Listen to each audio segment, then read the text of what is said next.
Imagine, if you will, a world where your high school diploma isn't just about calculus and chemistry. Picture a scenario where, to graduate, you must demonstrate mandatory proficiency in traditional dance.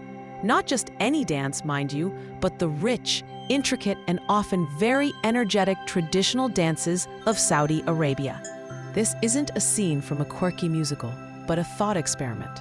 What if Saudi schools mandated a traditional dance exam for graduation? It's a fascinating idea that immediately sparks a whirlwind of questions about education, identity, and the very fabric of societal values.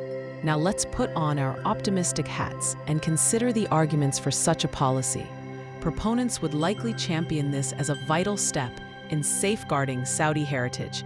Think of it as a living museum where every student becomes a curator of culture. Traditional dances are more than just steps. They are vibrant expressions of cultural identity. They embody centuries of history, telling tales of triumphs, daily life, and ancient customs. These movements also embody core values like community spirit, resilience, and hospitality, passed down through generations. This initiative would ensure these invaluable traditions are actively passed down to future generations. It's a proactive way to keep the cultural flame burning brightly, preventing it from fading into history books. What better way to foster a profound sense of national pride than by having every young person literally embody their heritage? It could also promote national unity, as students from diverse regions learn and appreciate each other's unique dance forms. Imagine the bonding over shared rhythms and synchronized movements. Beyond the cultural benefits, there's a practical side too. It provides a much-needed physical outlet for children. In an increasingly digital world, this promotes fitness and coordination, getting kids moving and grooving. It's a fun, engaging way to combat sedentary lifestyles. Furthermore, it strengthens social bonds within schools and communities as students practice and perform together, building camaraderie and shared experiences. But let's be real, implementing such a policy isn't all sunshine and synchronized steps. The first hurdle is the sheer complexity of defining traditional dance in Saudi Arabia. This isn't a one-size-fits-all situation. Saudi Arabia boasts an incredibly diverse range of regional dances, from the energetic al-Arda to the intricate al-Mizmar.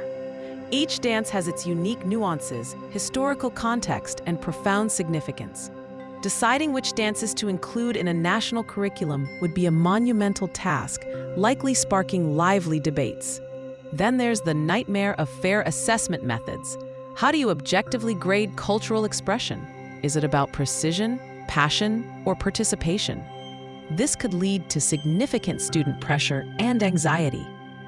Not every child is naturally inclined towards dance. Some have two left feet, and that's perfectly fine.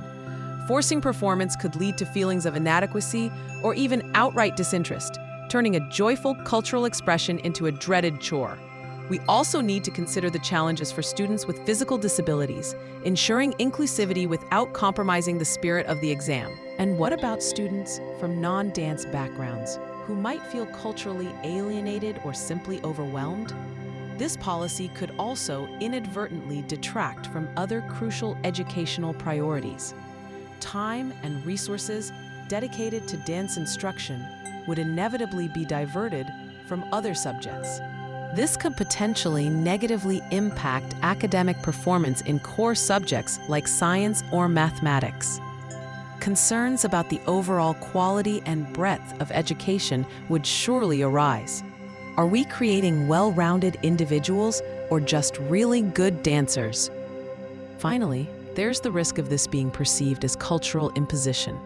Not everyone strongly identifies with traditional dance, and forcing participation could feel like an infringement on individual freedom and self-expression. It's a delicate balance between preserving culture and respecting personal choice. So while a mandatory traditional dance exam might sound like a wild idea, it's clear such a policy could genuinely contribute to cultural preservation and national unity. However, its success hinges entirely on careful, thoughtful implementation. It's crucial to address the complexities of curriculum design, ensuring a representative and respectful selection of dances. Equally important is prioritizing student well-being, making sure the experience is enriching, not anxiety-inducing. We must also consider the broader educational priorities, ensuring dance complements, rather than competes with, other vital subjects. The aim should always be to foster a positive and inclusive learning environment. We want to celebrate heritage, not create unintended consequences like cultural resentment or academic decline. Success ultimately means balancing the celebration of tradition with a deep respect for individual differences and diverse talents.